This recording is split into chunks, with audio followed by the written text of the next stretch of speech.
Hello YouTubers, for my first video we're going to be changing the motor mounts on a Ford Straight 6, the old 4.9 liter, also formerly known as the 300 cubic inch Straight 6. It's a legendary motor that Ford put into certain vehicles from 1965 until 1996. It was a great motor, and shame on you Ford Motor Company for stopping the production of it. Also, and I'll say this later in the video, wear some damn eye protection. Back in my ER days, I saw some pretty stupid accidents because people were careless, or they didn't know what they were doing, or they were rushing. Take your time. This job should take about an hour from start to finish, depending upon your experience level. Have some water, and remember that you'll get out of this task exactly what you put into it. So take your time, have some music, and be safe. These are the replacement motor mounts, and I'm showing them just so that you can see how they're built, see the anatomy of them. Each one comes with an integral stud. That's about 1 1/4 inches long, approximately.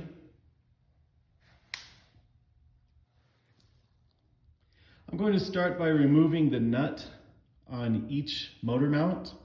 So I have the creeper, as well as a 3/4 inch socket, a short extension, and a ratchet. Okay, we're under the truck on the passenger side, and we're moving underneath the starter, moving over to this front control arm, and we look up. Lo and behold, there is the nut right in the center of your screen, and we just slip the socket on there and remove that nut. And as you can see, there is ample space for swinging the ratchet and such.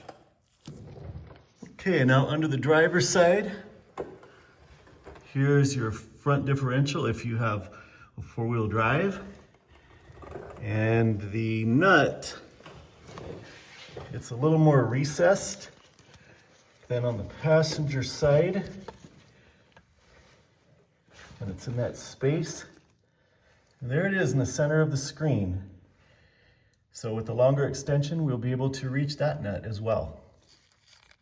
Okay, in about 7 minutes or so, I was able to remove both of the nuts. And what's interesting is that the nut has this washer built onto it, kind of nice.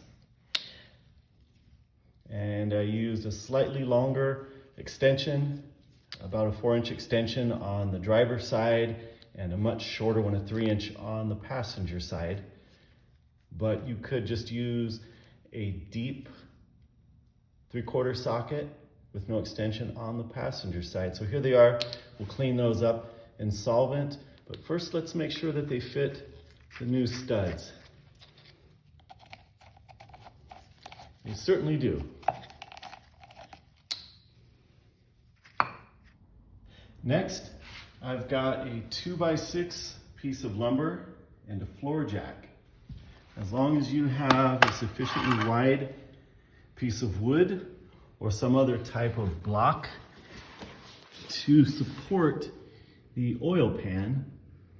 And there is the oil pan, so we're going to carefully place this block directly underneath it.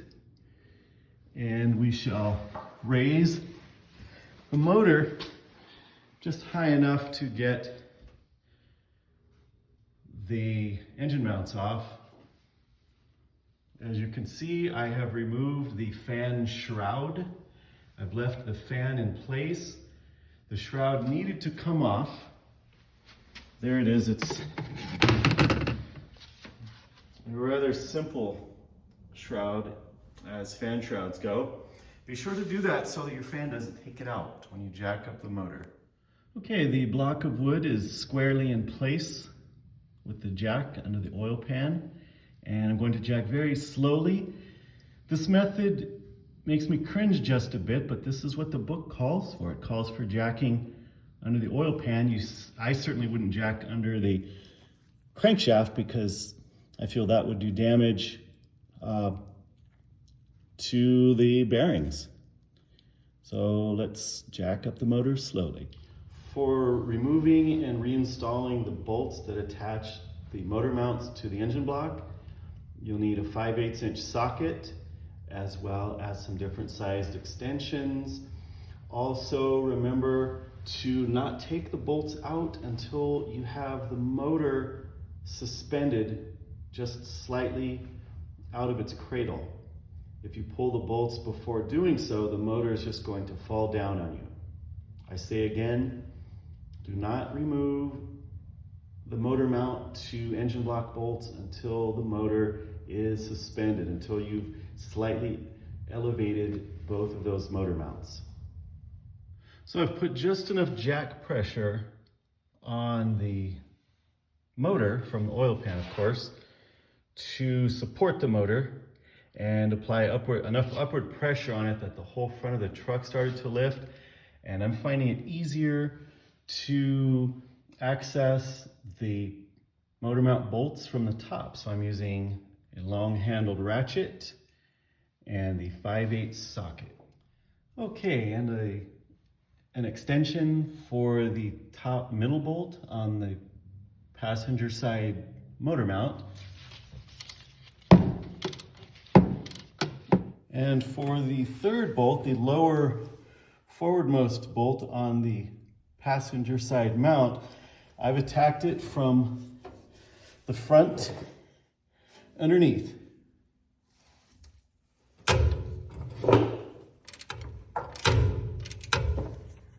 Yeah, now I have the 3 passenger side bolts out. They also have the attached washers.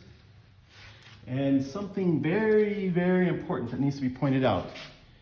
I'm 5 feet 8 inches tall. I'm using this step ladder and I'm standing on the radiator support and doing quite a bit of contorting. So if you've got back injuries, sports injuries, you're really tall, be very careful. And moreover, dig what I'm telling you. Do not have any other people under the vehicle. Don't have any pets, children, none of that under the vehicle, because dig what I'm telling you. As soon as you get the motor mount loose,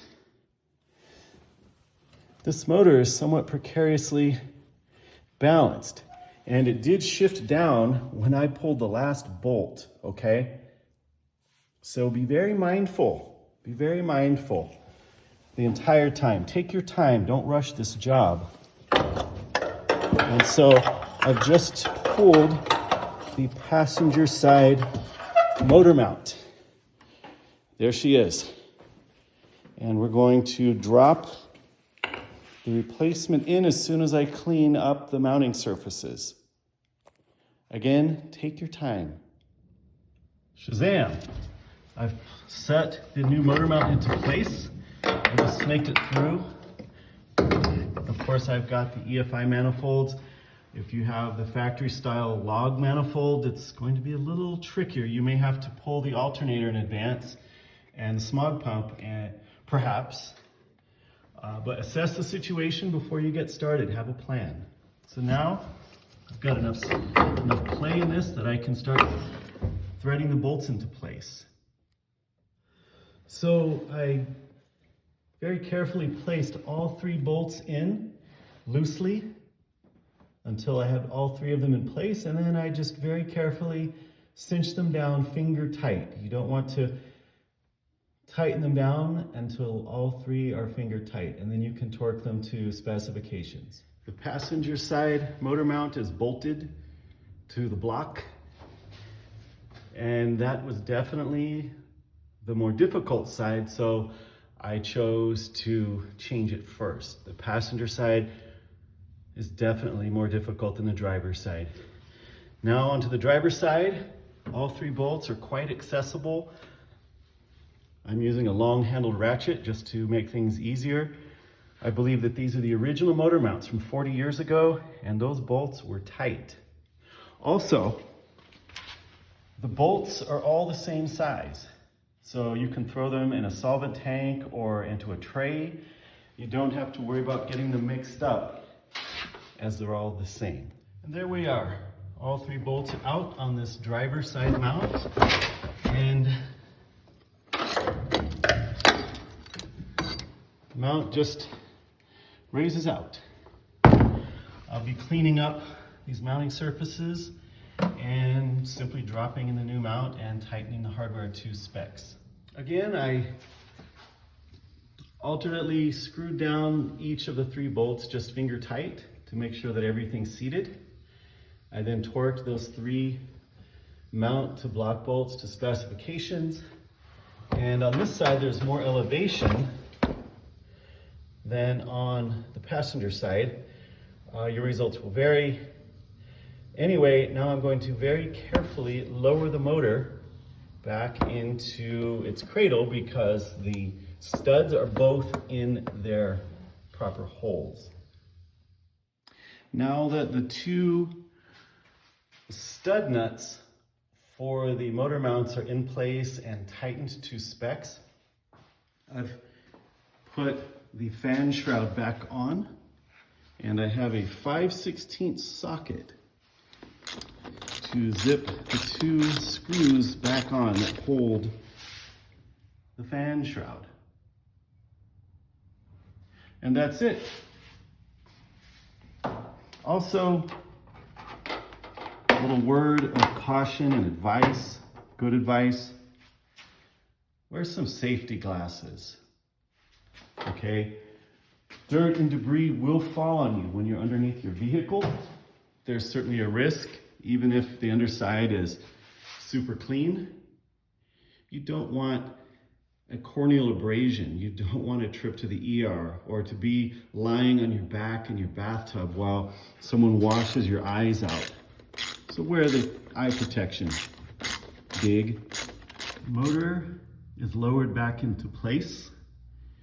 There is no distortion on the oil pan. Much to my surprise, I thought for sure it would indent. This, of course, is the factory oil pan. If you have an aftermarket oil pan, well, you may not get the same results. But with an OE oil pan, I got no distortion. On the internet forums, guys write, oh, you have to loosen the rear transmission mount. And that may be wise. I, however, did not. Of course, my transmission mount is a little sloppy. I suspect it's the original. I left the bolts as they were, tightened and in place. Also, I've read where they say, you need to raise the motor 3 inches. I raised this motor about 2 inches, 2 1/4 maybe, and I had enough room to get the old mounts out and slip the new ones in. So use your judgment. Don't rush. I haven't been working for an hour yet, and I'm being very meticulous. It's not a long job. It's a little tedious if you aren't experienced, if you don't know what you're doing. I don't know that I would tackle this job, but if you are familiar with the wrench and you've wrenched on vehicles, this is definitely not the hardest motor mount change job out there.